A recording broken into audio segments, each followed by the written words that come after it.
இயேசு கிறிஸ்துவின் பரிசுத்த நாமத்திற்கு ஸ்தோத்திரம்.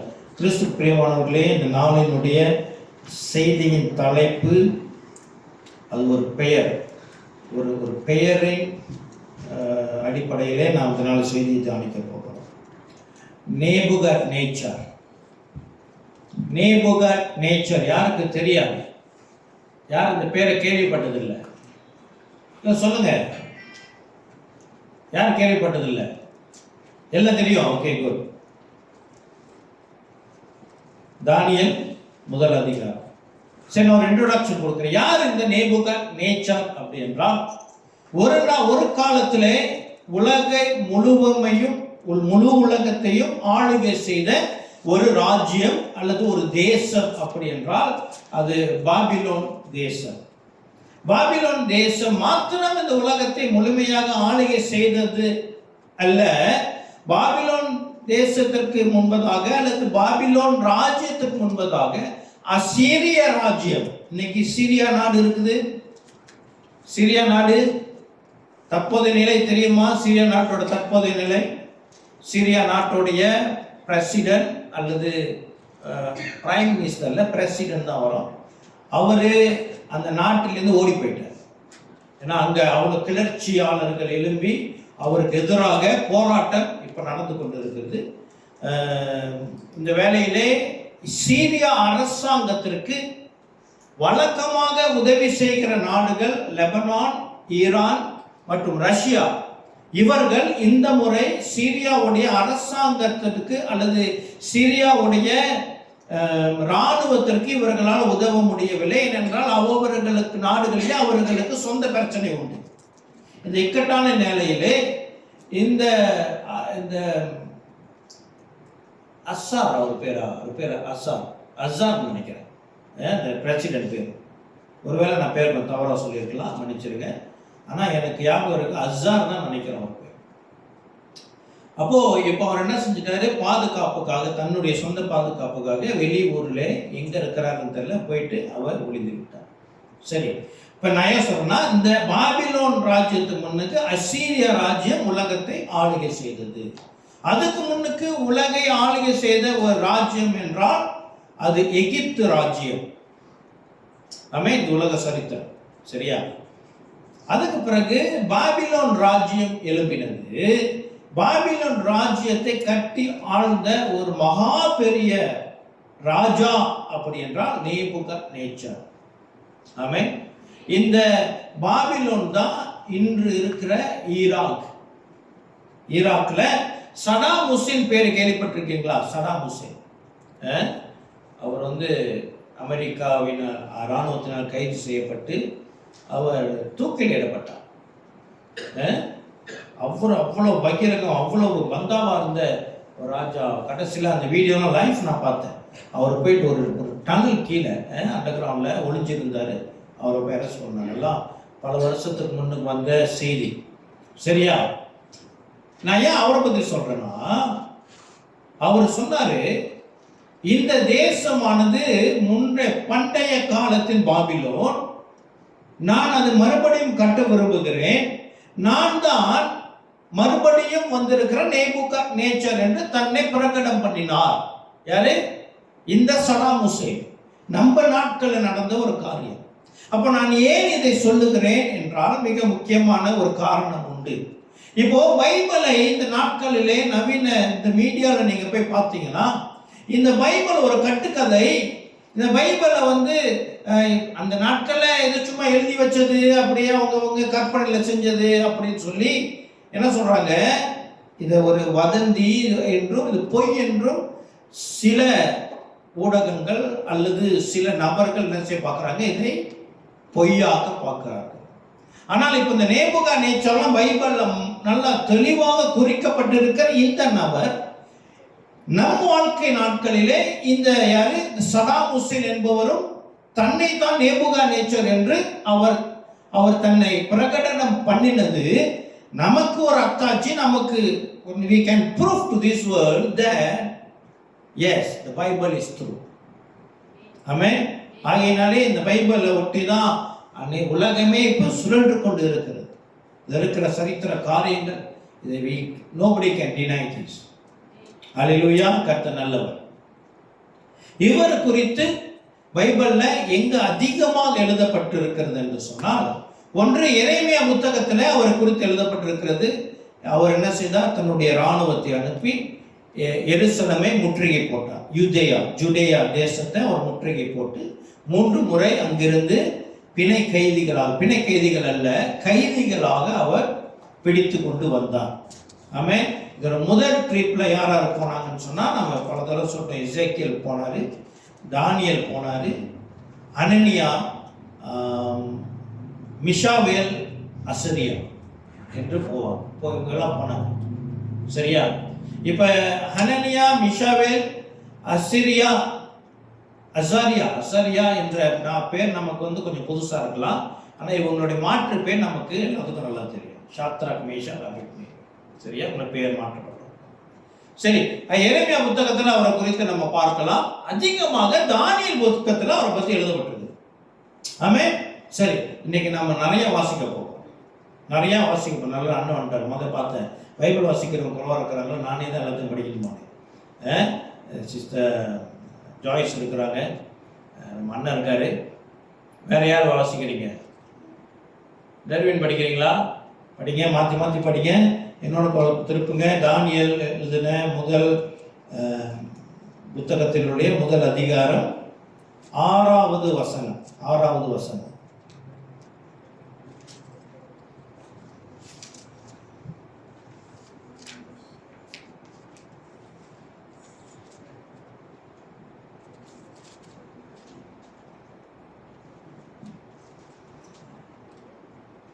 அவர்களுக்குள் யூதா புத்திரராகிய தானியேல், அனனியா, மிஷாவேல், அசரியா என்பவர்கள் இருந்தார்கள். பிரதானிகள் தலைவன் தானியேலுக்கு பெல்தெஷாத்சார் என்றும், அனனியாவுக்கு சாத்ராக் என்றும், மிஷாவேலுக்கு மேஷாக் என்றும், அசரியாவுக்கு அபேத்நேகோ என்றும் மாறு பெயரிட்டான். சரியா? இதுதான் நான் முதல்ல சொன்னேன். நான் ஏன் இதை சொன்னேன்னு சொன்னா, சாத்ராக், மேஷாக், அபேத்நேகோ இது பாபிலோனுடைய தேவர்களினுடைய பெயர். the names of goddess. அங்குள்ள அந்நிய தேவர்களுடைய பெயர். அந்த பெயர் நேபுகாத்நேச்சார் இவங்களுக்கு வச்சான். அது இஸ் நாட் பிப்ளிக்கல் நேம். கர்த்தருடைய அங்கீகாரம் பெற்ற நாமம் அல்ல. அதனால் நான் கேள்விப்பட்டிருக்கிறேன், சில பேர் இந்த சத்தியம் தெரியாம தன் பிள்ளைகளுக்கு இந்த பேரெல்லாம் வச்சிருக்கிறாங்களாம். சில செய்திகளை ஊழியக்காரர்கள் சொல்லி நான் கேட்டிருக்கிறேன். அந்த ஒரு ஊழியக்காரர் சொன்னாரு, அவர் அந்த சபைக்கு போயிருக்கும் பொழுது ஒரு குழந்தைக்கு ஜெபம் பண்ணும்போது இந்த பேர் சாத்ராக் ஏதோ பேர் வச்சிருந்தாங்க போல. அப்போ கேட்டாங்க, நீங்க ஏமா இந்த பேர் வச்சிங்க அப்படின்னு. இல்லை, ஒரு ஊழியக்காரர் ஜெபம் பண்ணி இந்த பேர் தான் வைக்க சொன்னார். இதெல்லாம் ஏற்றுக்கொள்ள முடியாத காரணமாக இருக்கு. பைபிள் நல்லா தெரியும். சாத்ராக், மேஷாக், அபேத்நேகோ என்னது? அந்நிய தேவர்களுடைய பெயர். ஆமென். அதனால நம்ம அதை அறிந்திருக்கிறது நல்லது. சரி, நம்ம தொடர்ச்சியாக நேபுகாத்நேச்சாரை குறித்து பார்க்க போறோம். நேபுகாத்நேச்சாரை குறித்து 2ஆம் அதிகாரத்தில் ஒரு முக்கியமான காரியம் எழுதப்பட்டிருக்கிறது.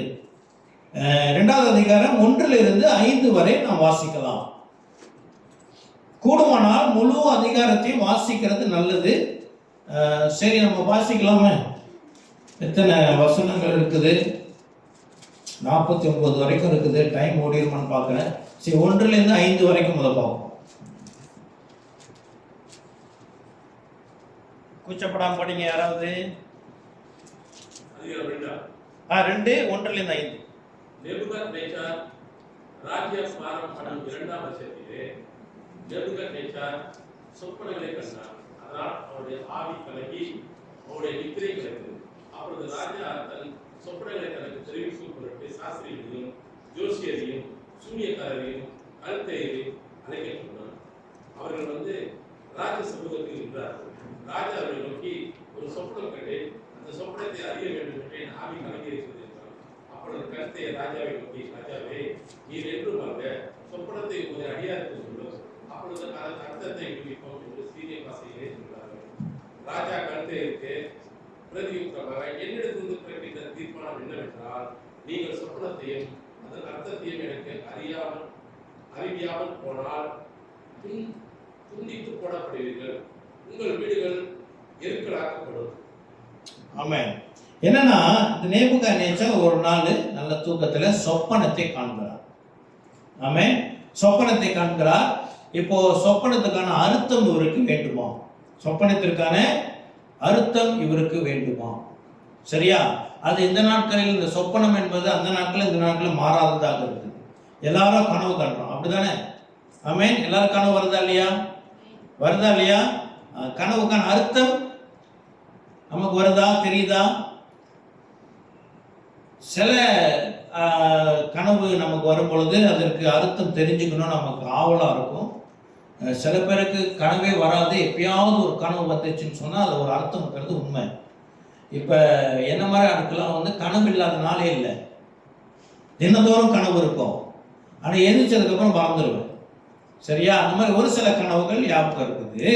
நான் இப்போ பைபிள் இப்போ ஒரு சப்ஜெக்ட் யோவான் சப்ஜெக்ட் முடிஞ்சு அது அந்த லெக்சரர் சொன்னார், இந்தியாவில் இருக்கிற ஒரு பாஸ்டர், ஒரு மனைவி என்ன செஞ்சாங்களாம், காலையில் எழும்பின கூட கணவர்கிட்ட சொன்னாங்களாம், நான் நல்ல ஒரு கனவு கண்டேன், என்னன்னா நீங்கள் எனக்கு ஒரு நல்ல ஒரு தங்க நெக்லஸ் வாங்கி கொடுக்கறதா அந்த கனவுல கண்டேன் அப்படின்னு சொல்லி சொன்ன கையிட இவருக்கு உற்சாகமாகி உடனே நான் கிளம்பி சட்டையெல்லாம் போட்டுட்டு நேராக கடைக்கு போயிட்டு வராரா, வீட்டுக்கு எடுத்து வந்து கையில் கொடுக்குறாராம்.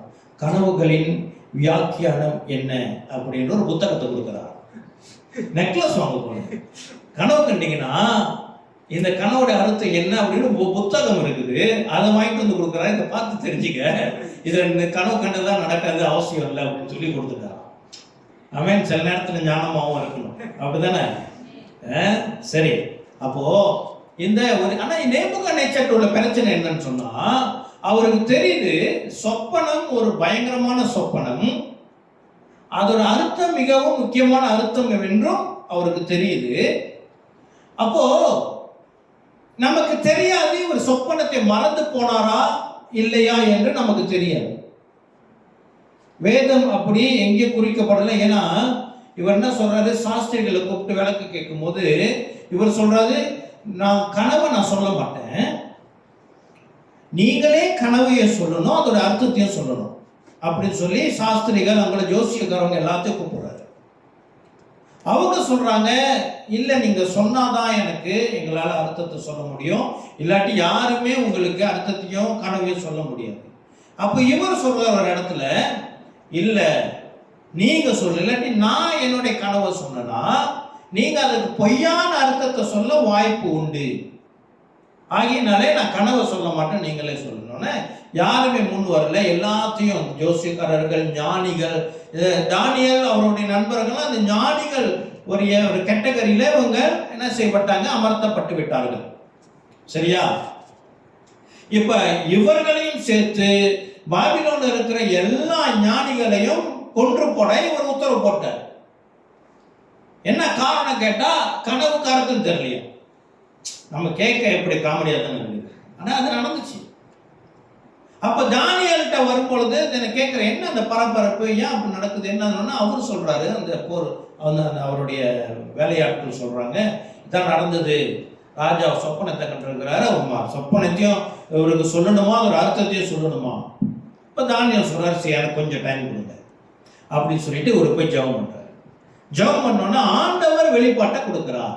அல்லேலூயா, ஆமென். சரி, அதுதான் வந்து அடுத்த 20வது வசனத்திலிருந்து அந்த காரியத்தை நம்ம பார்க்க முடியும். அதோடைய கனவு என்ன, அந்த சொப்பனம் என்ன, அதோட அர்த்தம் என்ன அப்படி என்று அவருக்கு விளக்கி சொல்லுகிறார். இது நீளமான காரியம்தான், ஆனாலும் நான் நினைக்கிறேன் இதை வாசிக்கிறது நல்லது. யாரை வாசிக்கிறீங்களா? 20லிருந்து 47 வரை.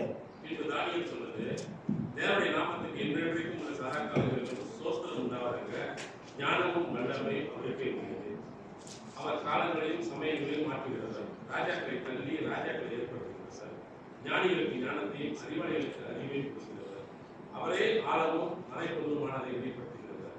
இருளில் இருக்கிறதை அவர் அறிவார், வெளிச்சம் அவரிடத்தில் தங்கும்.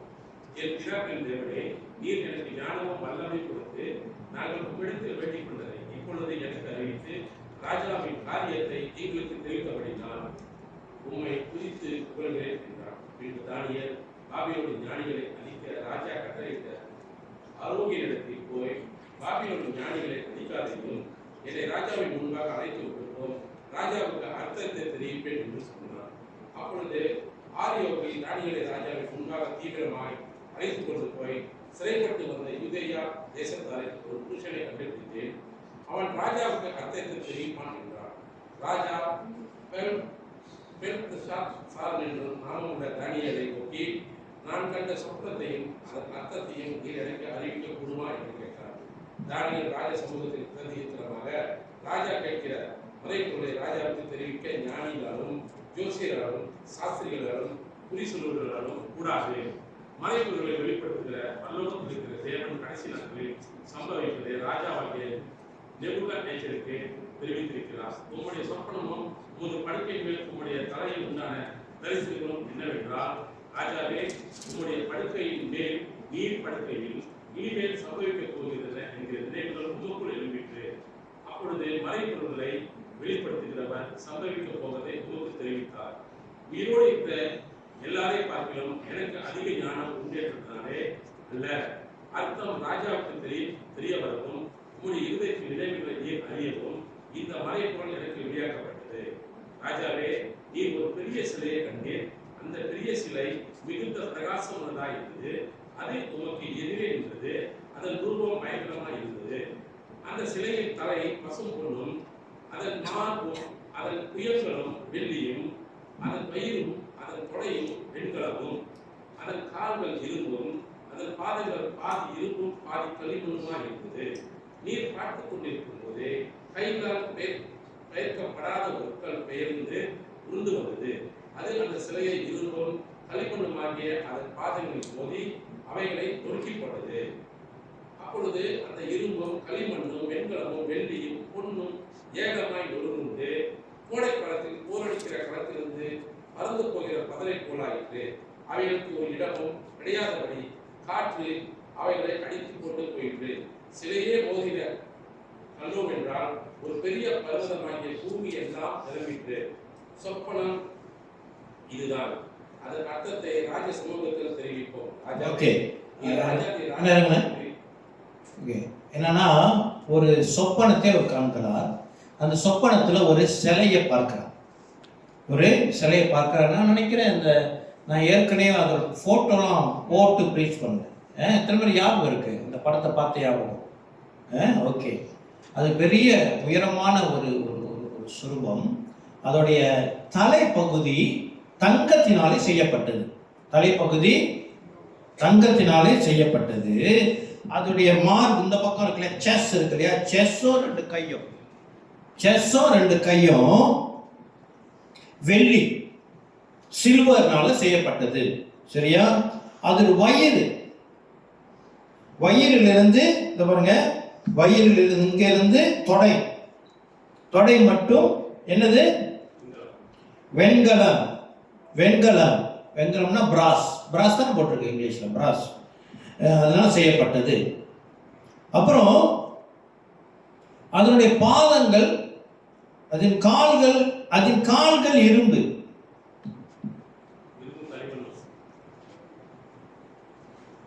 அதன் வயிறும் அதன் தொடையும் வெண்கலமும், அதன் கால்கள் இரும்பும், அதன் பாதங்கள் பாதி இரும்பும் பாதி களிமண்ணுமா இருந்தது.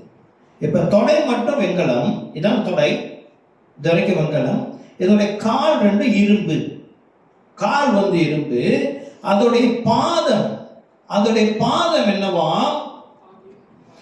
இரும்பும் பாதி களிமண்ணுமா இருந்துச்சான், கலவை. சரியா? இதுதான் அதோடைய சொப்பனம். அதை போட்டோ காமிச்சிருக்கலாம், பரவாயில்ல. ஸோ இதுதான் அதோடைய சொரூபம். அப்படியாக அவர் இதுதான் நீங்க பார்த்தீங்க. பார்த்து கொண்டு இருக்கும் பொழுது ஒரு கல் என்ன செஞ்சுச்சான், நேரம் பாதத்துல மோதுனுச்சான். பாதத்துல மோதின உடனே அதோட இம்பாக்ட்ல என்ன ஆயிடுச்சு, அந்த சிலை சுக்குநூறாக உடைந்து தூளாக போய்விட்டது.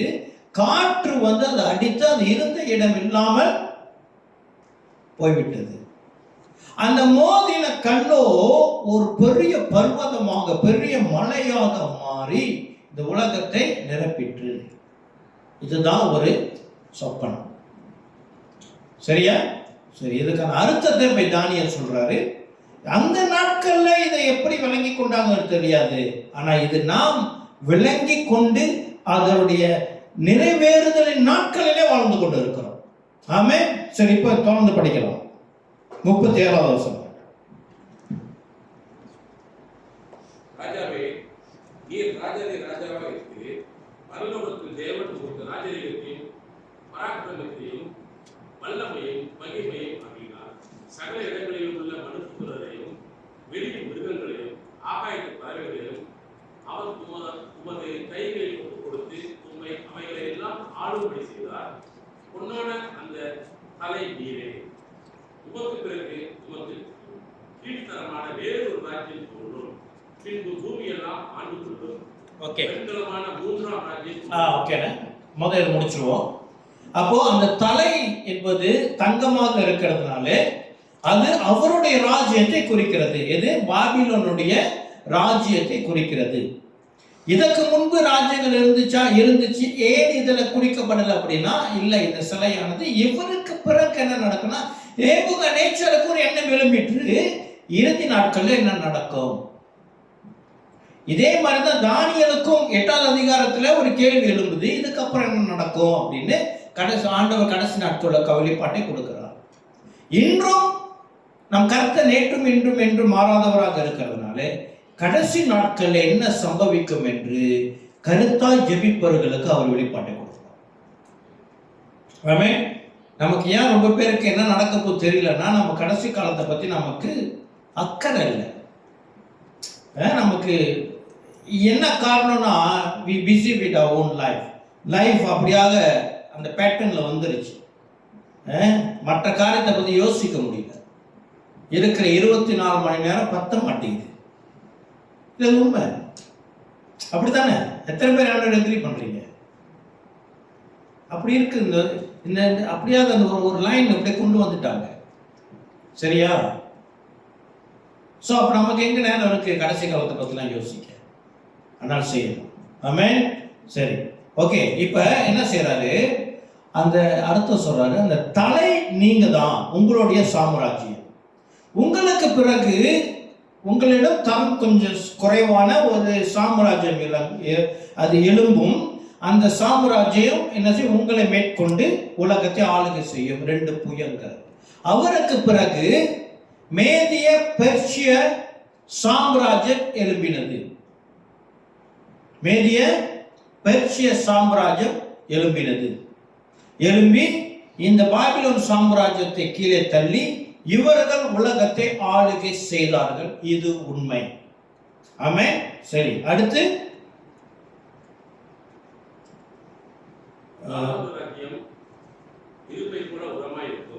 மூன்றாவது ராஜ்யம். உமக்கு பின்பு 39 படிக்கிறேன். உமக்கு பிறகு உமக்கு கீழ்த்தரமான வேறு ராஜ்யம் தோன்றும், பின்பு பூமி எல்லாம் ஆண்டு கொள்ளும், எங்களுமான 3ஆம் ராஜ்யம் எழும்பும். இப்போ நம்ம வேதத்துல கடைசியாக இருக்கிறது மல்கியா புஸ்தகம். மல்கியா புஸ்தகம் வரைக்கும் இருந்த ராஜ்யங்கள் இது 2 தான். பாபிலோன் ராஜ்யமும் மேதிய பெர்ஷிய ராஜ்யமும் தான். அதுக்கு பிறகு கிரேக்க ராஜ்யம் எழும்பினது. கிரேக்க ராஜ்யத்தின் நேரத்திலே வேதத்திலே எந்த பகுதியும் எழுதப்படவில்லை. மல்கியா புத்தகத்துக்கு அப்புறம் அங்கிட்டு மத்தேயு புத்தகம் வரைக்கும் இருக்கிற இடைவேளை 400 வருடம். அது சைலண்ட் பீரியட் அப்படின்னு சொல்லுவாங்க, அமைதி காலம். ஏன்னா அந்த ஆண்டவர் யார்ட்டுமே பேசல. சரியா? அந்த நாட்களில் தான் உலகை ஆளுகை செய்தது கிரேக்க சாம்ராஜ்யம். யாரு பேரு? Alexander the great. சரியா? அதான் சரித்திர குறிப்பு. மகா அலெக்சாண்டர் அவர் உலகத்தை ஆளுகை செய்தார். அதுக்கு பிறகு எழுப்பினதுதான் 40வது வசனம். படிங்க.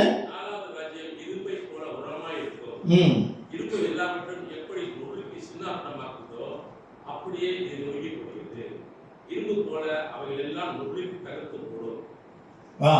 இது எந்த சாம்ராஜ்யம் என்றால் ரோம சாம்ராஜ்யம். ரோம சாம்ராஜ்யத்துல தான் இயேசு கிறிஸ்து வந்து பிறக்கிறார். அந்த காலத்துல அது மிக உறுதியானது, மிக உறுதியானது. ரோம சாம்ராஜ்யத்துடைய அந்த தாக்கம் இன்னும் உலகத்துல இருக்கிறது, அது மறக்க முடியாத உண்மை. சரியா? இப்ப மேதிய பெர்ஷியா தான் வந்து இன்னைக்கு இருக்கிற ஈரான். என்ன சொல்ல வரோம்னா, பாபிலோட பேரு மறந்தப்பட்டுருச்சு, புது பேர் வந்துருச்சு. மேடிய பெர்ஷியா அந்த நாடுகளோட பேரும் புது பேர் வந்துருச்சு. கிரேக்க நாடு கிரீஸ் நாடு இருக்கு இல்லையா, அது ஆல்மோஸ்ட் பேங்க்ரப்சியில் போயிட்டு இருக்குது. ஆனால் இந்த ரோமன்ஸ் இத்தாலி பெயர் இன்னும் அவர் இன்னும் வலிமையாக இருக்கிறார். ஆமென். ரோம நாடு பெயர்ல ஒரு பெரிய ஒரு அரசியல் நடக்கிறது என்று சொன்னால் அது கத்தோலிக்க திருச்சபையை அதை நம்ம மறக்க முடியாது. ஆமென். சரி, அதுக்கு பிறகு என்ன நடக்கிறதா? 42வது வசனம். பாதி இருந்தும் பாதி களிமண்ணுமாய் இருந்தது. என்னவென்றால் அந்த ராஜ்யம் ஒரு பங்கு உரமும் ஒரு பங்கு நெரிசலுமாய் இருக்கும். நீர் இரும்பை களிமண்ணோட கலந்ததாக கண்டீரே, அவர்கள் மற்ற மனுஷருடைய சபதம் கலப்பார்கள். ஆகிலும் இதோ களிமண்ணோட இரும்பும் கலவாதது போல அவர்கள் ஒருவரோடொருவர் ஒட்டிக்கொள்ளாது இருப்பார்கள். சரி, இப்போ இது வந்து கடைசி நாட்களை குறிக்கிற ஒரு அமைப்பு. கடைசி நாட்களில் ஒரு சாம்ராஜ்யம் எழும்புமா. அது என்ன இருக்குது? இரும்பு இருக்குது. இரும்பு என்பது ரோமர்களை குறிக்கிறது. அது மாத்திரம் இல்லாமல் அதோட களிமண்ணும் இணைக்கப்பட்டிருக்கிறதாம். இரும்பும் களிமண்ணும் இணையவே இணையாது. அப்ப அது ஒரு பலவீனமான ஒரு ராஜ்யங்கள் இருக்கிற காலம். அதை நம்ம விட்னஸ் பண்றோம், அதை நம்ம கண்ணார பார்த்து கொண்டு இருக்கிறோம். மலேசியா தேசத்தில் இருக்கிற அரசாங்கமே ஒரு கலவையின் அரசாங்கம். அவங்க பார்க்கறது கூட்டணியாக இருந்தாலும் அவர்கள் ஒன்றுக்கொன்று எதிரும் புதிருமாக தான் இருக்கிறார்கள். எல்லாம் இப்ப முடிஞ்ச இந்தியா தேசத்துல பாருங்க, அவர் மோடியோடைய மெஜாரிட்டி அவர் கிடைக்கல. சோ அவர் வேற ஒரு அரசாங்கம், வேற ஒரு கட்சியோட கூட இணைய வேண்டிய, அதுவும் நிலையற்றதாக இருக்கிறது. உலக கடைசி நாட்கள்ல எல்லா நாடுகளிலும் இருக்கிற அரசியல் நிலை இப்படிதான் இருக்கும். இதுதான் நமக்கு கடைசி காலம் என்பதற்கு ஒரு முக்கியமான அடையாளமும் கூட. இந்த அடையாளம் இந்த காலத்திலே தான் என்ன செய்யப்படுகிறதா? 44வது வசனம் வாசிக்கிறேன். அந்த ராஜாக்களின் நாட்களிலே பரலோகத்தின் தேவன் என்றென்றைக்கும் அழியாத ஒரு ராஜ்யத்தை எழும்ப பண்ணுவார். அந்த ராஜ்யம் வேறே ஜனத்துக்கு விடப்படுவதில்லை. ஒரு கல் கையால் பெயர்க்கப்படாமல் மலையிலிருந்து பெயர்ந்து உருண்டு வந்து இரும்பையும் வெண்கலத்தையும் களிமண்ணையும் வெள்ளியும் பொன்னையும் நொறுக்கினதை நீ கண்டிரே. அப்படியே அது அந்த ராஜ்யங்களை எல்லாம் நொறுக்கி நிர்மலமாக்கி தானே என்றென்றைக்கும் நிலை நிற்கும். இனிமேல் சம்பவிக்க போகிறதை மகாதேவன் ராஜாவுக்கு தெரிவித்திருக்கிறார். சொப்பனமானது நிச்சயம், அது அர்த்தமும் சத்தியம் என்றார். ஆக இந்த கடைசி நாட்களிலே களிமண்ணும் இரும்பும் கலந்து இருக்கிற நிலையற்ற உறுதியற்ற ஒரு அரசியல் ராஜ்யத்தின் நாட்களிலே கர்த்தராகிய இயேசு கிறிஸ்துவுடைய 2ஆம் வருகை வரும்.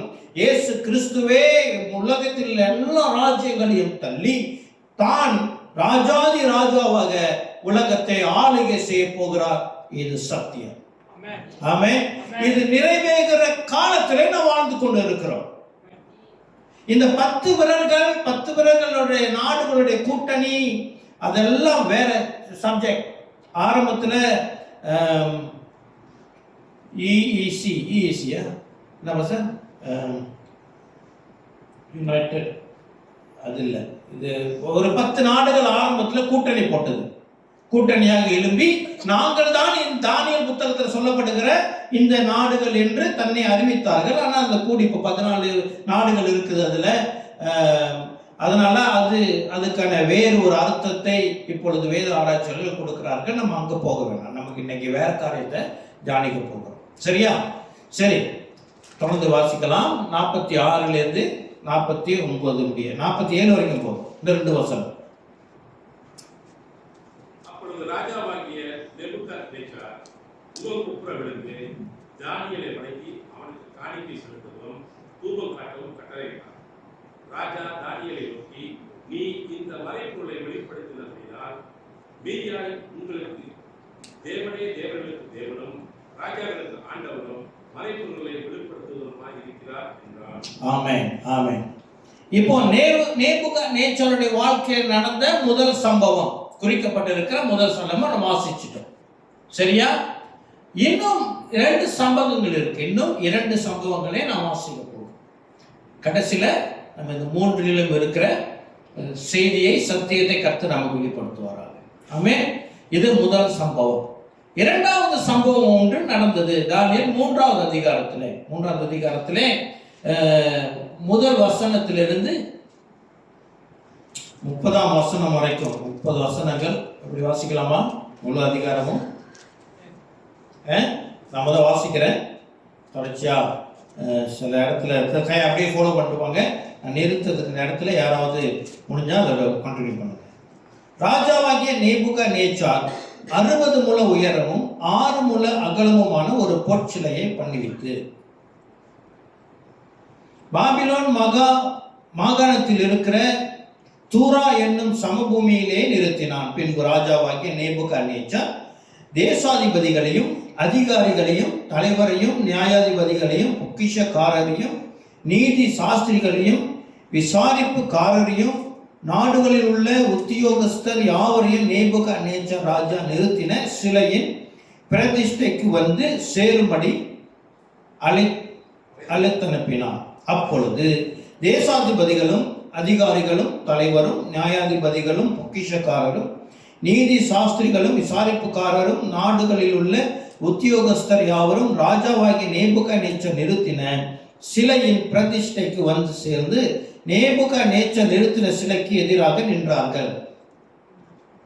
கட்டியக்காரன் உரத்த சத்தமாய், சகல ஜனங்களும் ஜாதிகளும் பாஷைக்காரருமானவர்களே, உங்களுக்கு அறிவிக்கப்படுகிறது என்னவென்றால், எக்காலம் நாகஸ்வரம் கிண்ணரம் வீணை சுரமண்டலம் தம்புரு முதலான சகலவித கீத வாத்தியங்களின் சத்தத்தை நீங்கள் கேட்கும்போது நீங்கள் தாழ விழுந்து ராஜாவாகிய நேபுகாத்நேச்சார் நிறுத்தின பொற்சிலையை பணிந்து கொள்ள கடவீர்கள். எவனாகிலும் தாழ விழுந்து அதை பணிந்து கொள்ளாமற் போனால் அவன் அந்நேரமே எரிகிற அக்னி சூளையின் நடுவிலே போடப்படுவான் என்றான்.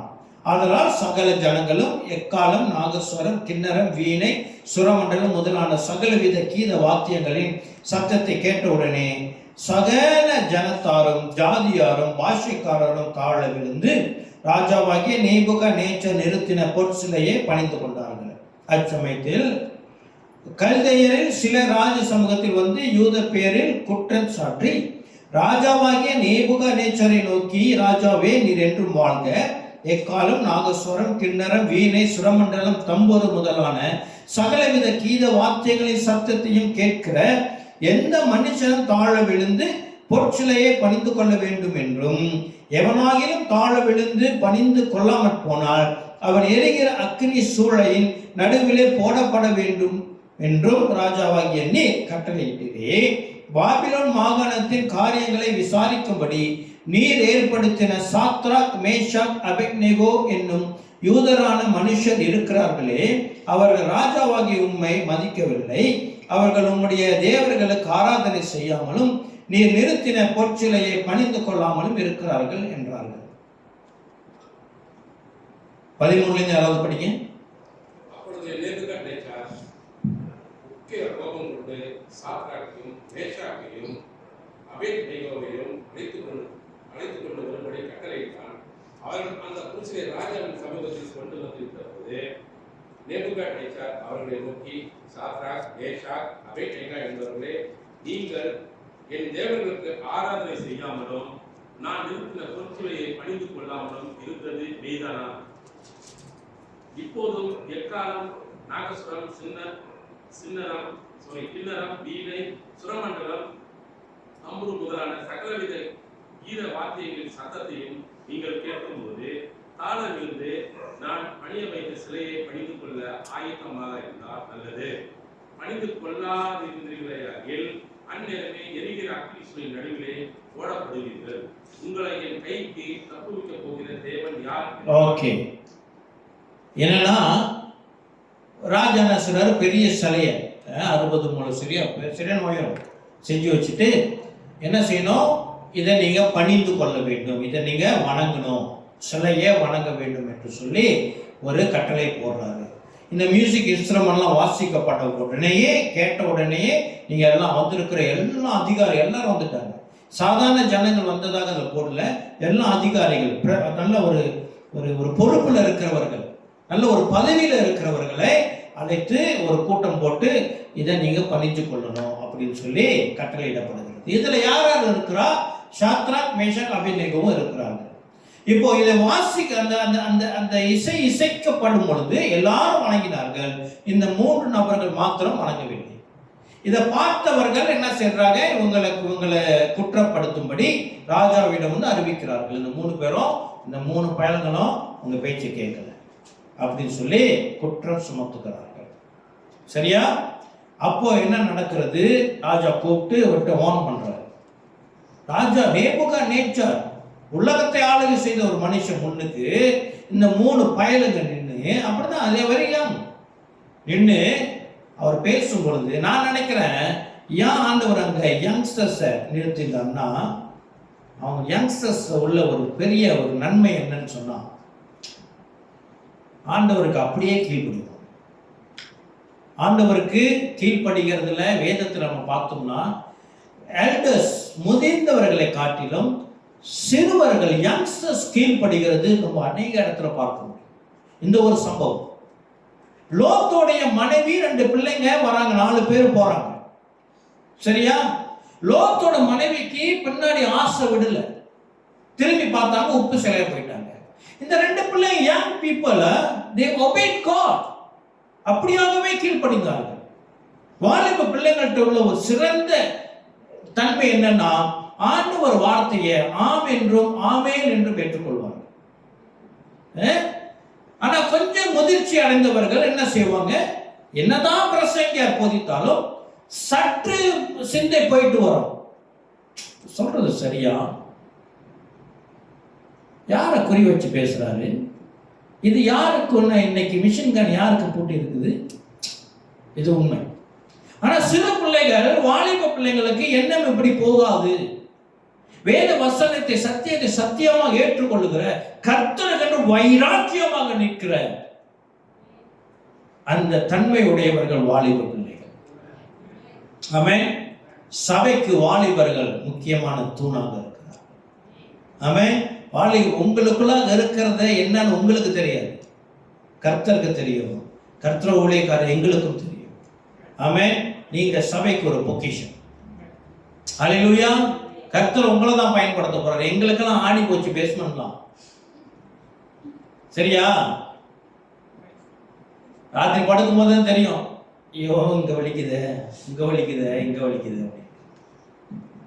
எத்தனை முதியோர் நம்மளால சொல்ல முடியும், நான் ராத்திரி படுத்தேன்னு சொன்னா காலையில எழுப்புற வரைக்கும் இடையில நான் முழிக்கவே மாட்டேன் அப்படின்னு. இல்ல நான் மட்டும்தான் அப்படியா? மற்றவங்களாம் இடையில முழிப்பே வராதா? வராது. கிஃப்ட் இருக்கு உங்களுக்கு. நம்ம வீட்டு பிள்ளைங்க, நான் இந்த 2 வருஷத்துக்கு முன்னுக்கு இந்த கிட்னி, இந்த கல் வலி வந்துச்சு இல்லையா, கொஞ்ச நேரத்தில் பதட்டம் ஆயிடுச்சு. விடிஞ்சுதான் அவருக்கு பெரியவருக்கு தெரியும், இந்த மாதிரி ஹாஸ்பிட்டல் போனது, அங்கே நடந்து என்ன நினைச்சுனே தெரியாது. அப்படி ஒரு தூக்கம். சில பிள்ளைங்க தூக்கத்தில் எழுங்கிறது குறைவு. நம்ம போய் எழுப்பினாலும் ஐயோ நான்டா எழுப்பணும்னு தோணும்.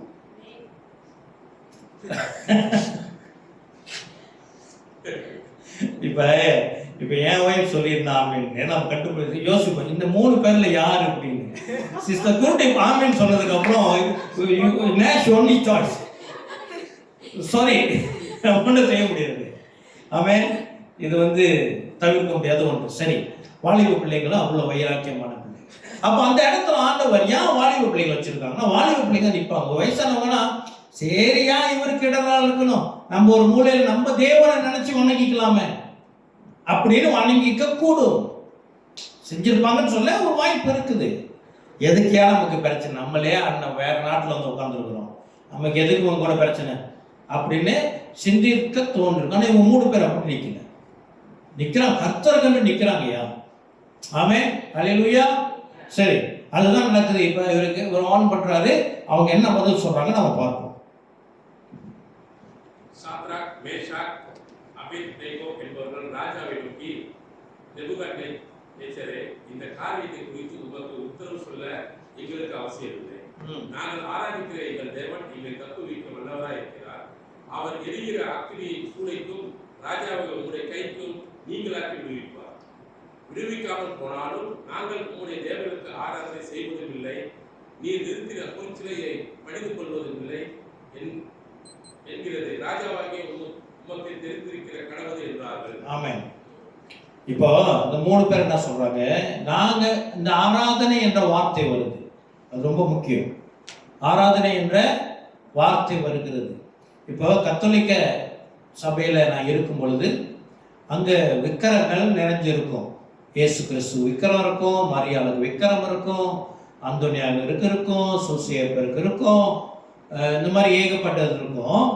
ஆனால் இதை பற்றி பேசணும்னா இல்லையே நாங்கள் வொர்ஷிப் பண்ணியே, நாங்கள் அவங்களை வணங்கலையே, வொர்ஷிப் அடையாளமான வச்சிருக்கிறோம் அப்படின்னு சொல்லி இப்போ இவருக்கு என்ன சொல்றாங்க, 2 நேபுகாத்நேச்சர் என்ன செய்ய சொன்னாரு, நேபுகாத்நேச்சர் என்ன செய்ய சொன்னாரு, நான் கீத வாக்கியம் வாசிக்கும் பொழுது நீ அதை வணங்கணும்னு சொன்னார். சரியா? அப்ப இவங்க என்ன சொல்றாங்க பாருங்க, நாங்கள் எங்கள் தேவனை தப்புவிக்க மேல நேபுகாத்நேச்சரை இந்த காரியத்தை உத்தரவு சொல்ல அவசியமே. நாங்கள் ஆராதிக்கிற எங்கள் தேவனை தப்புவிக்க வல்லவராக இருக்கிறார். அவர் எரிகிற அக்னி சூரிய ராஜா உண்மையை கைக்கு நீங்களாக்கிடுவார். விடுவிக்க போனாலும் நாங்கள் உங்களுடைய தேவர்களுக்கு ஆராதனை செய்வதும் இல்லை. 2 காரியம், 1 ஆராதனை, 2வது நீ நிறுத்தின பொற்சிலையை பணிந்து கொள்வதும் இல்லை. அப்ப பணிந்து, நல்லா கேளுங்க, ஒரு விக்கிரம் இருக்குது, ஒரு சிலையை நிப்பாட்டிட்டாரு நேபுகாத்நேச்சர். அதற்கு வணங்குவதற்கு முன்பதாகவே இங்க ஒரு சிலை இருக்கிறது என்று உள்ளத்திலே ஏற்றுக்கொண்டாலே அது ஒரு ஆராதனை. இததான் கர்த்தர் அருவருக்கிறார். ஒரு சிலை இருக்கிறது என்று நம்ம அதை இடம் கொடுத்துட்டோம் சொன்னா வணங்குறது 2வது. என்ன சொல்றாரு, அதை நான் ஏற்றுக்கொள்ளவும் இல்லை அப்படின்றாரு. இந்த 3 பேர் சொல்றாங்க, நாங்கள் அதை ஆராதிக்கவும் மாட்டோம், அதை தொழுது கொள்ளவும் மாட்டோம். ஆமென். It's very important. சரி, அடுத்து அப்பொழுது நேபுகாத்நேச்சருக்கு கடும் கோபம் உண்டு. சாத்ராக், மேஷாக், அபேத்நேகோ என்பவர்களுக்கு விரோதமாய் அவருடைய முகம் வேறுபட்டது. சூளையை சாதாரணமாய் சூடாக்குவதை பார்க்கலாம் 7 மடங்கு அதிகமாய் சூடாக்கும்படி உத்தரவு கொடுத்து சாத்ராக், மேஷாக், அபேத்நேகோ என்பவர்களை எரிகிற அக்னி சூளையை கூடுவதற்கு அவர்களை கட்டும்படி தன் இராணுவத்தில் பலசாலியாகிய புருஷருக்கு கட்டளையிட்டார். இப்ப மகன் ஒரு காரியத்தை விட்டுட்டேன். இப்போ நேபுகாத்நேச்சர் முன்னுக்கு வந்து நிற்கிறாங்க. இவர் கேட்குறாரு, அதில் 3 பேர் சொல்றாங்க, நாங்கள் வணங்குற எங்களை கர்த்தர் எங்களை தப்பு வைப்போம். ஆமென். அதுல நடுவில் யாராச்சும் சொல்லியிருப்பாங்க, அவசரப்பட்டு வாய் விட்டுறாத, ஒருவேளை ஆண்டவர் காப்பாற்ற போயிட்டாரு என்ன பண்றது. நம்ம ஆண்டவர் சில நேரத்தில் செய்வாருங்க, ஆபத்து நேரத்தில் கூப்பிட்டா சில நேரத்தில் பதில் கொடுக்க மாட்டாரு. ஆமாவா இல்லையா? பட் அதுக்கு ஒரு காரணத்தை வச்சிருப்பார் ஆண்டவர். அவரோட காரணம் நேர்த்தியானது. ஆனா நமக்கு தோணும், இந்த நேரம் மட்டும் ஒரு வரமாட்டார, இந்த நேரத்துல வரமாட்டார அப்படின்னு நமக்கு தோணும். அப்போ அதே சந்தேகம், அந்த ஒரு சந்தேகம்னா அந்த கேள்வி இவர்களாக எழுப்பி இருப்போம். அதனால ஒரு அடிஷனல் ஒரு பாயிண்டை தூக்கி போட்டாங்க பையன். என்ன தெரியுமா, எங்கள் தேவன் எங்களை தப்புவித்தாலும் சரி, தப்புவிக்காமல் போனாலும் சரி, அவரே எங்களுடைய தேவன். அல்லேலூயா. இந்த விசுவாசம் நமக்கு இருக்கணும். ஆமென். நம்ம விசுவாசம் என்னன்னா, அவர் நமக்கு வந்து அவ்வளவுதான். இது நடந்தாதான் நம்புவோம், இல்லை நடக்காம போனாலும் நம்புவேன். அல்லேலூயா. கர்த்தர் நல்லவர். சரி, இப்ப என்ன செய்யறாங்க, 22வது வசனம். அப்பொழுது அவர்கள் தங்கள் சால்வைகளோடும் நிசங்களோடும் பாறைகளோடும் மற்ற வஸ்திரங்களோடும் கட்டப்பட்டு எரிகிற அக்கினி நடுவிலே போடப்பட்டார்கள். ராஜாவின் கட்டளை கடுமையா இருந்தபடினாலும் சூளை மிகவும் சூடாக்கப்பட்டிருந்தாலும் அக்கினி ஜுவாலை சாத்ராக் மேஷாக் அபேத்நேகோ என்பவரை தூக்கி கொண்டு போய் புருஷரை கொன்று போட்டது. சாத்ராக் மேஷாக் அபேத்நேகோ என்னும் அந்த 3 புருஷரும் கட்டுண்டவர்களாய் எரிகிற அக்கினி சூளையின் நடுவிலே விழுந்தார்கள். அப்பொழுது ராஜாவாகிய நேபுகாத்நேச்சார் பிரமித்து தீவிரமாய் எதிர்த்து தன் மந்திரிமார்கள் நோக்கி 3 புருஷரை அல்லவோ கட்டுண்டவர்களாக அக்கினியிலே போட்டு விட்டோம் என்றான். அவர்கள் ராஜாவுக்கு பிரதிவிதமா ஆம் ராஜாவே என்றார்கள். அதற்கு அவன், இதோ 4 பேர் விடுதலை அக்கினி நடுவிலே உலாவுவதை காண்கிறேன். அவர்களுக்கு ஒரு சேதமும் இல்லை. 4ஆம் ஆளின் சாயல் தேவபுத்திரனுக்கு ஒப்பா இருக்கிறது என்றார். ஆமென். சரி, இப்ப என்னன்னா, இப்ப இவங்க வணங்க மாட்டேன்ட்டாங்க. இவர் கோவம் வந்துருச்சு. அக்கினி சூளை ஒரு அவன் மாதிரி வச்சுக்கலாம். அதில் வழக்கமா வைக்கிற நெருப்பை காட்டிலும் 7 மடங்கு அதிகரித்து இந்த 3 பேரையும் தூக்கி போட்டாங்க. அது எவ்வளவு தூரத்துக்கு சூடா இருந்துச்சுன்னா, உள்ளுக்கு போறதுக்கு முன்னுக்கு இவரை கூட்டிட்டு போனவங்க என்ன செஞ்சுட்டாங்களாம், செத்து போயிட்டாங்களாம். நெருப்பு பட்டு அந்த அண்ணன் தாங்க முடியாம செத்து போயிட்டாங்களாம். 3 பேரையும் போட்டாங்க. 3 பேரையும் போட்டு நேபுகாத்நேச்சார் தூரத்தில் பார்க்கிறாரு. 3 பேர்ல போட்டோம், ஏன் 4 பேர் இருக்கிறாங்க? அதுல ஒருத்தர் என்னது, யாருமா இருக்கிறவா இல்ல, தேவபுத்திரனுக்கு ஒப்பாய் இருக்கிறது. கிறிஸ்து பிரியமானவர்களே, இயேசு கிறிஸ்துவின் நாட்களிலே, இயேசு கிறிஸ்து இஸ்ரவேல் தேசத்திலே ஊழியம் செஞ்ச நாட்களிலே இஸ்ரவேலர்கள் இயேசு கிறிஸ்துவை ஏற்றுக்கொள்ளவில்லை. அதிலும் ஒரு சிலர் கொஞ்சம் கூட்டம் ஏற்றுக்கொண்டதற்கான காரணம் என்ன? இயேசு கிறிஸ்து தன்னை தேவபுத்திரன் என்று தன்னை அவர் வெளிப்படுத்தினார். இப்போ ரொம்ப நாட்களாகவே இஸ்ரவேல் யூதர்களுக்குள்ளாக ஒரு கேள்வி இருந்தது, தேவபுத்திரன் என்றால் யார்? தானியேல் புத்தகத்தில் குறிக்கப்பட்ட இந்த நபர் யார் என்று இவர்களுக்கு ஒரு கேள்விக்கு பதில் தெரியாதபடி இருந்தது. அதை இயேசு கிறிஸ்து வந்து உறுதிப்படுத்தினார். அல்லேலூயா. அதை கண்டு இயேசு கிறிஸ்துவை விசுவாசித்தவர்கள் சிலர். ஆமென். சரி, நேரமா வந்து இப்ப என்ன செய்யறாங்க, அவர் பார்த்துட்டு நேபுகாத்நேச்சார் செய்யறது, நிறுத்துங்க வர சொல்லுங்க. 3 பேர் வரதுன்னா வந்து பார்த்தா அவங்களுக்கு எந்த சேதமும் இல்லை. அவங்க மேல அந்த நெருப்போட வாடையும் இல்லை.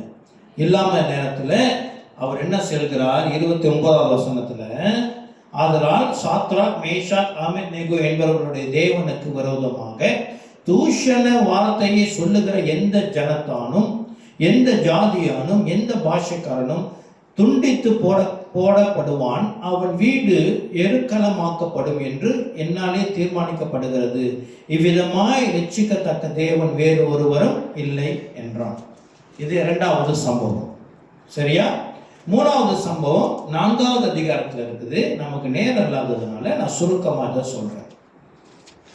4வது அதிகாரத்தில் முதல் வசனம் இப்படியாக சொல்லப்படுகிறது, ராஜாவாகிய நேபுகாத்நேச்சார் பூமி எங்கும் குடியிருக்கிற சகல ஜனத்தாருக்கும் ஜாதியாருக்கும் பாஷைக்காரருக்கும் எழுதுகிறது என்னவென்றால், இப்ப இவர் எழுதுறாரு, நேபுகாத்நேச்சார் எழுதுறாரு, ஒரு கடிதத்தை எழுதுறாரு. அங்க என்ன சொல்றாருன்னா, இவர் மறுபடியும் ஒரு சொப்பனத்தை காண்கிறார். மறுபடியும் ஒரு சொப்பனத்தை காண்றாரு. அந்த சொப்பனத்துல வந்து என்ன ஒரு காரியம் வருதுன்னா,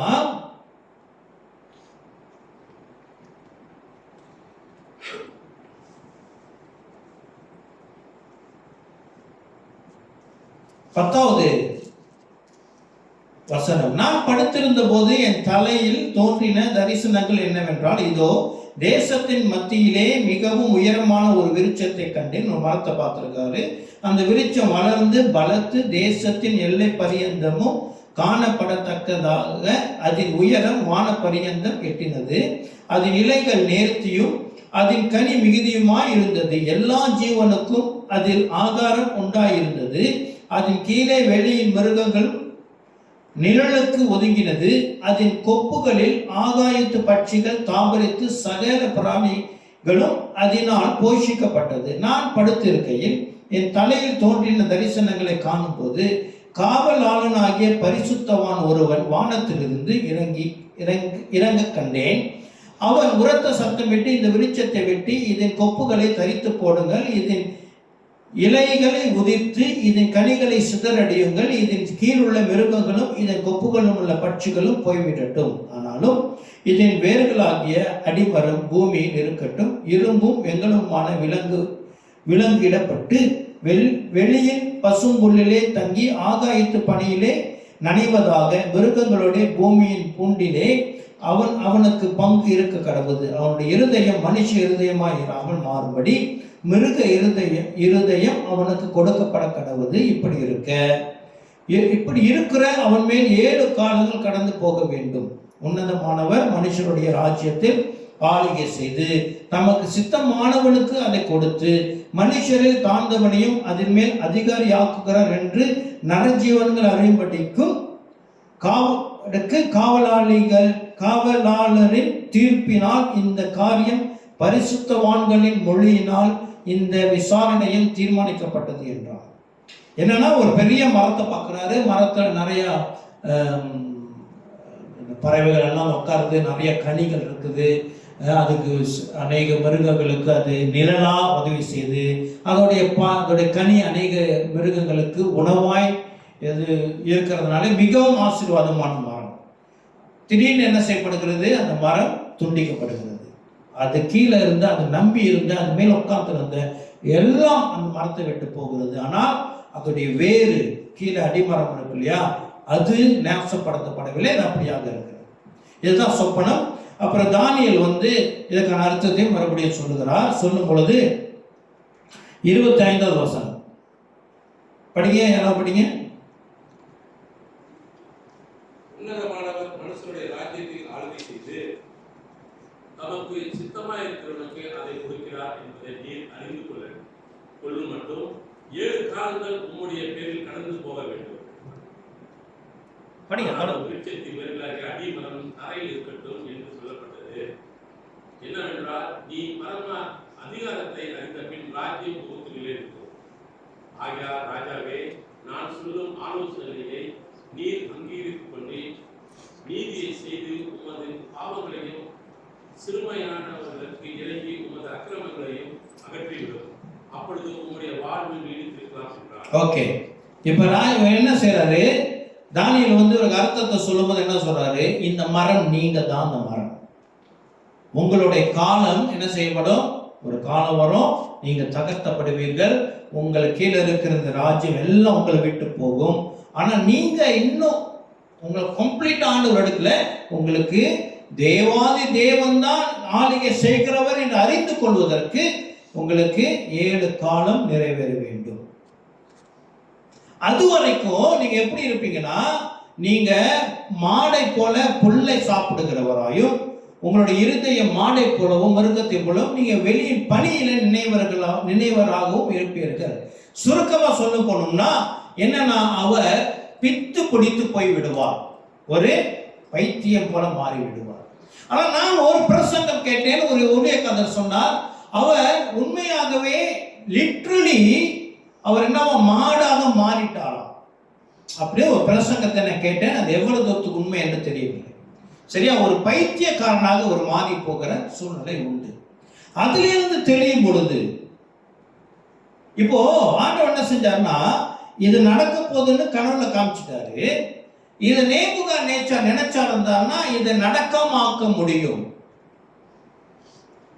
அது வாழ்க்கை நிறைவேறினது. பாருங்க 28வது வசனம். இதெல்லாம் ராஜாவாகிய நேபுகாத்நேச்சார் மேல் வந்தது. 12 மாதம் சென்ற பின்பு ராஜா பாபிலோன் ராஜ்யத்தின் அரண்மனை மேல் உலாவிக் கொண்டிருந்த போது, இது என் வல்லமையின் பராக்கிரமத்தினால் என் மகிமையின் பிரதாபத்திற்கென்று ராஜ்யத்துக்கு அரண்மனையாக நான் கட்டின மகா பாபிலோன் அல்லவா என்று சொன்னார். இந்த வார்த்தையை ராஜாவின் வாயில் இருக்கும் போதே வானத்திலிருந்து ஒரு சத்தம் உண்டாகி, ராஜாவாகிய நேபுகாத்நேச்சாரே, ராஜ்யபாரம் உன்னை விட்டு நீங்கிற்று. அவர் தன் ராஜ்யத்தை பார்க்கும் பொழுது அந்த தொங்கும் மாளிகைன்னு சொல்லுவாங்க நினைக்கிறேன். பாபிலோன் அவருடைய மாளிகை தொங்கும் மாளிகை தானே, தொங்கும் தோட்டமா? ஓகே, மிகவும் பிரம்மாண்டமான ராஜ்யத்தை பார்த்து சொல்றாரு, இதை நான் செஞ்சது, இதை நான் செஞ்சது அப்படின்னு அவர் நினைச்சு கொண்டு இருக்கும் பொழுது என்ன ஆயிடுச்சு? அவர்கிட்ட ராஜ்யம் புரிந்து. அவர் பைத்தியமாக மாறினார். கையில் விலங்கிடப்பட்டு அவர் பைத்தியக்காரனை போல பனி வெளியே, அது ஒரு ரூஃப் கூட இல்லை, அவர் பனியில் விடப்பட்டு அவர் அப்படி மாறினது வேதம் சாட்சி கொடுக்கிறது உண்மை. அந்த 7 வருஷம் காலம் முடியும் பொழுது அவர் புத்தி கொஞ்சம் தெளிந்து, அவர் இதுக்கெல்லாம் கர்த்தர் தான் காரணம் அப்படின்னு சொல்றார் ஒரு இடத்துல. மனுஷன் என்று தள்ளப்படுவாய் என்ன நடந்தது?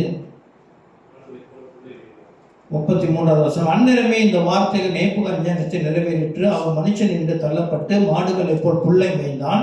அவனுடைய தலைமயிர் கழுகுகளுடைய இறகுகளைப் போலவும் அவனுடைய நகங்கள் பட்சிகளுடைய நகங்கள் போலவும் வளர மட்டும் அவன் சரீரம் ஆகாயத்து பனியிலே நனைந்தது. அந்த நாட்கள் சென்ற பின்பு நேபுகாத்நேச்சராகிய நான் என் கண்களை வானத்துக்கு ஏறெடுத்தேன். என் புத்தி எனக்கு திரும்பி வந்தது. அப்பொழுது நான் உன்னதமானவரை ஸ்தோத்தரித்து என்றென்றைக்கும் ஜீவித்திருக்கிறவரை புகழ்ந்து மகிமைப்படுத்தினேன். அவருடைய கர்த்தத்துவமே நித்திய கர்த்தத்துவம், அவருடைய ராஜ்யமே தலைமுறை தலைமுறைக்கும் நிற்கும். பூமியின் குடிகள் எல்லாம் ஒன்றுமில்லை என்று என்னை எண்ணப்படுகிறார்கள். அவர் தமது சித்தத்தின்படியே வானத்தின் சேனையும் பூமியின் குடிகளையும் நடத்துகிறார். அவருடைய கையை தடுத்து அவரை நோக்கி என்ன செய்கிறீர் என்று சொல்லத்தக்கவன் ஒருவனும் இல்லை என்றான். ஆமென். இப்ப அவரு இவருக்கு புத்தி தெளிஞ்சிருச்சு. புத்தி தெரிஞ்சு சொல்றாரு, அவர் தான் எல்லாம், நம்மளால ஒண்ண முடியாது. அவர் நமக்கு கொடுக்கலையோ, அவர் நியமிக்கலையோ, அவர் உத்தரவு கொடுக்கலையோ என்னால எதுவுமே செய்ய முடியாது என்று யார் சொன்னது? நேபுகாத்நேச்சர் சொன்னார்னா நம்மளால சொல்ல முடியாது. ஆமென். சரி, அவர் மறுபடியும் தன்னுடைய நிலைக்கு திரும்புகிறார். அவர் தேவனை என்னது மகிமையை தேவனுக்கு செலுத்துகிறார். இந்த 3 சம்பவம் நடந்தது.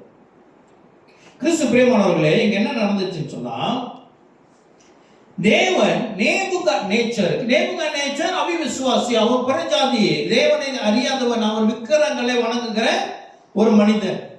ஆனால் தேவன் என்ன செய்தார்? தேவனை நேபுகாத்நேச்சர் விசுவாசிக்கத்தக்க தேவனே தன்னை நேபுகாத்நேச்சருக்கு வெளிப்படுத்தினார்.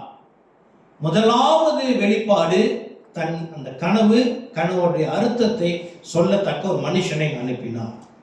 அவன் கனவுடைய அர்த்தத்தை சொல்லும் பொழுது, அதை கேட்கும் பொழுது நேபுகாத்நேச்சர் தேவனை விசுவாசித்தார். ஆமென். வந்து ஒரு வசனம் படிக்குமா? 2வது அதிகாரம் 47வது வசனம். 2வது அதிகாரம் 47வது வசனம். ராஜா தானியேலை நோக்கி, நீ இந்த மறைபொருளை வெளிப்படுத்தினபடியால் மெய்யாய் உங்கள் தேவனை தேவனுக்கு தேவனும் ராஜாவின் ஆண்டவரும் மறைபொருளை வெளிப்படுத்துவதுமாக இருக்கிறார் என்றார். ஆமென். விசுவாசிக்க தொடங்கிவிட்டார்.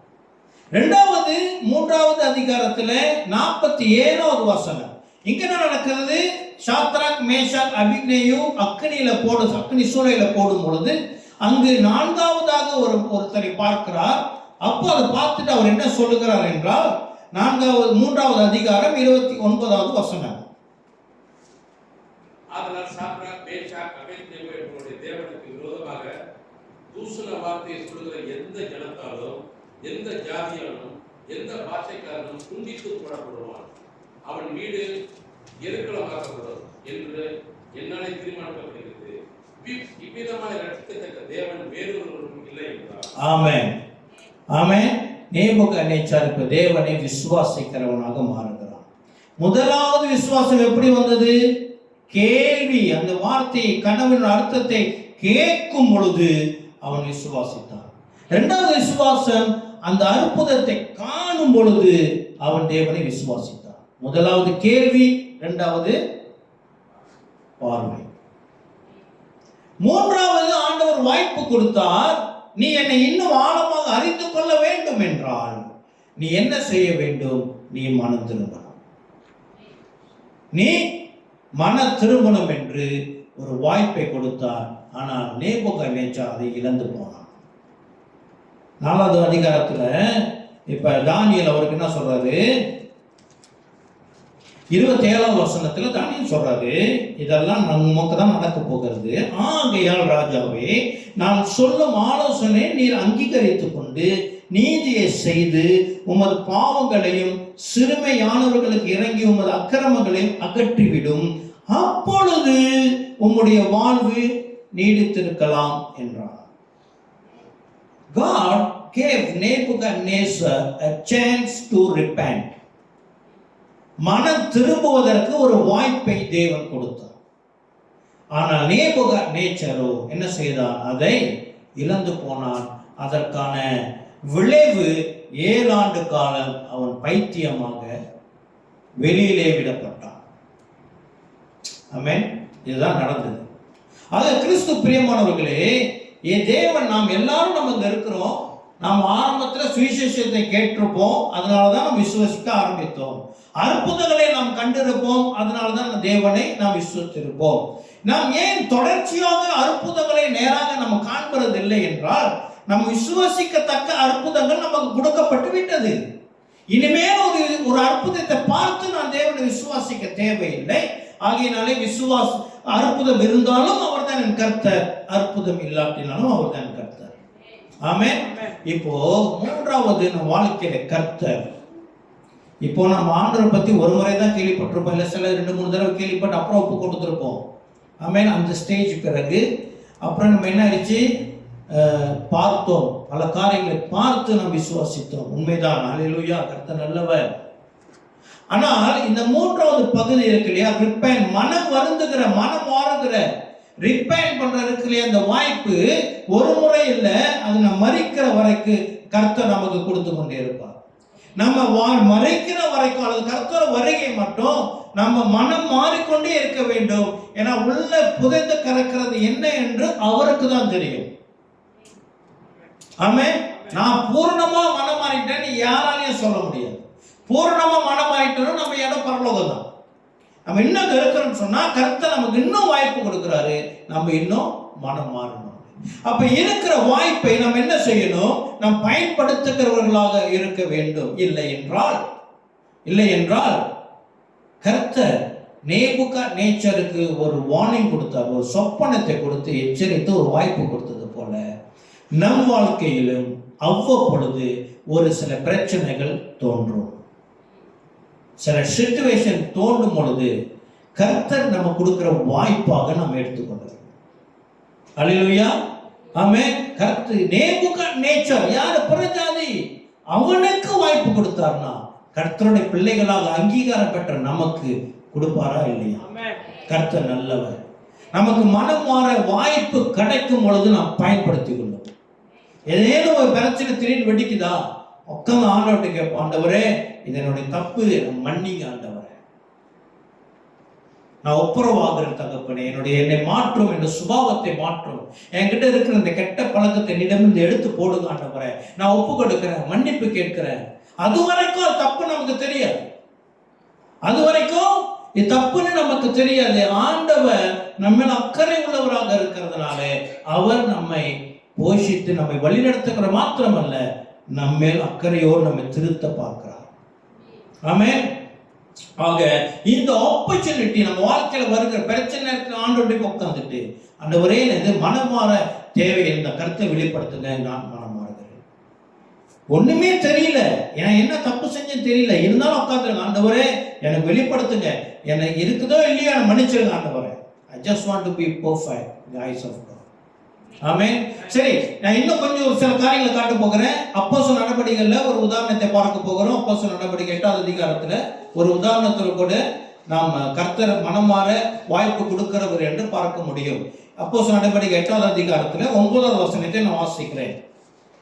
Acts of Apostles chapter 8 verse 9. சீமோன் என்று பெயர் கொண்ட ஒரு மனுஷன் அந்த பட்டணத்திலே மாய வித்தைக்காரனாய் இருந்து தன்னை ஒரு பெரியவன் என்று சொல்லி சமாரியா நாடு ஜனங்களை பிரமிக்க பண்ணி கொண்டிருந்தான். தேவனுடைய பெரிதான சக்தி இவன் தான் என்று எண்ணி சிறியோர் பெரியோர் யாவரும் அவனுக்கு செவி கொடுத்து வந்தார்கள். அவர் அநேக காலமாய் தன்னுடைய மாய வித்தையினாலே அவர்களை பிரமிக்க பண்ணினதினால் அவனை மதித்து வந்தார்கள். தேவன் ராஜ்யத்திற்கும் இயேசு கிறிஸ்துவனுடைய நாமத்திற்கும் ஏற்றவைகளை குறித்து பிலிப்பு பிரசங்கித்ததை பிரசங்கத்தை அவர்கள் விசுவாசித்த போது புருஷரும் ஸ்திரீகளும் ஞானஸ்நானம் பெற்றார்கள். அப்பொழுது சீமோன் விசுவாசித்து ஞானஸ்நானம் பெற்று பிலிப்பை பற்றி கொண்டு அவனால் நடந்த அடையாளங்களை பெரிய அற்புதங்களை கண்டு பிரமித்தான். கிறிஸ்து பிரியமானவர்களே, அதே சாயலை இங்க பார்க்க முடியும். இந்த சீமோன் ஒரு மந்திரவாதி. ஆமென். இவன் என்ன செய்யறான்? சுவிசேஷத்தை கேட்கிறான். இவனோட விசுவாசம் கேள்வியிலே ஒன்று. விசுவாசம் எதனால வருமா? Faith comes by hearing. கேள்வினாலே வரும். இங்க சீமோன் கேள்விப்பட்டு விசுவாசித்து ஞானஸ்நானமும் எடுக்கிறான். அடுத்து என்ன செய்கிறான்? அப்பொழுது சீமோன் விசுவாசித்து ஞானஸ்நானம் பெற்று பிலிப்பை பற்றி கொண்டு அவனால் நடந்த அடையாளங்களையும் பெரிய அற்புதங்களையும் கண்டு பிரமித்தான். முதல்ல கேட்டான், இப்பொழுது பார்க்கிறான். அதே சாயல் இங்க இருக்கிறது அல்லவா? சரி, 14வது வசனம். சமாரியன் தேவ வசனத்தை ஏற்றுக்கொண்டது எருசலேமில் உள்ள அப்போஸ்தலருக்கு கேள்விப்பட்டு பேதுருவையும் யோவானையும் அவர்களிடத்திற்கு அனுப்பினார்கள். அவர்கள் வந்தபோது அவர்களில் ஒருவனும் பரிசுத்த ஆவியை பெறாமல் கர்த்தராகிய இயேசு கிறிஸ்துவின் நாமத்தினால் ஞானஸ்நானத்தை மாத்திரம் பெற்றிருந்தார்கள் என்று கண்டு அவர்கள் பரிசுத்த ஆவியை பெற்றுக்கொள்ளும்படி அவர்களுக்காக ஜெபம் பண்ணி அவர்கள் மேல் கைகளை வைத்தார்கள். அப்பொழுது அவர்கள் பரிசுத்த ஆவியை பெற்றார்கள். அப்போஸ்தலர் தங்கள் கைகள் அவர்கள் மேல் வைத்ததினால் பரிசுத்த ஆவி தந்தருளப்படுகிறதை சீமோன் கண்டபோது அவர்களிடத்தில் பணத்தை கொண்டு வந்து, நான் எவன் மேல் கையை வைக்கிறேனோ அவன் பரிசுத்த ஆவியை பெறத்தக்கதாக எனக்கும் இந்த அதிகாரத்தை கொடுக்க வேண்டும் என்றான். இப்போ இவர் என்ன செய்யறாரு? அவர் ஞானஸ்நானம் எடுத்துட்டார். மனமாறி விசுவாசித்து ஞானஸ்நானத்தை எடுத்து தேவராஜ்யத்திலே சேர்க்கப்பட்டு விட்டான். அவன் மறுபடியும் பிறந்து விட்டான். அவனுக்கு கிறிஸ்தவன் இருந்தாலும் அவனுக்குள்ளாக இன்னொரு தன்மை இருக்கிறது. என்ன? அந்த அந்த அதிகாரம், அந்த பரிசுத்த யார் மேல கையை வைக்கணும் அவங்க பரிசுத்தாவை பெற்றுக்கொள்ள வேண்டும் என்ற அந்த ஆசையை பணத்தை கொண்டு வாங்க வேண்டும் என்று ஆசைப்படுகிறான். சரியா? அங்க என்ன நடக்குது? பேதுரு அவனை நோக்கி, தேவனுடைய வரத்தை பணத்தினால சம்பாதித்துக் கொள்ளலாம் என்று நீ நினைத்தபடியால், இங்க நினைப்பு உள்ளத்திலே வந்த பாவம் நினைத்தபடியால் உன் பணம் உன்னுடைய குணநாசமாய் போக கடவுது.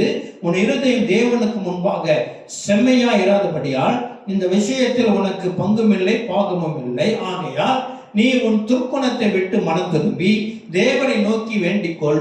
ஒருவேளை உன் இருதயத்தில் எண்ணம் உனக்கு மன்னிக்கப்படலாம். அல்லேலூயா. அதே ஆலோசனை தானியேல் நேபுகாத்நேச்சார் கொடுத்த ஆலோசனை இங்க பேதுரு சீமோனு கொடுக்கிறார். நீ மனம் திரும்பு. நேபுகாத்நேச்சார் மனம் திரும்பல, அதற்கான விளைவை அனுபவித்தான்.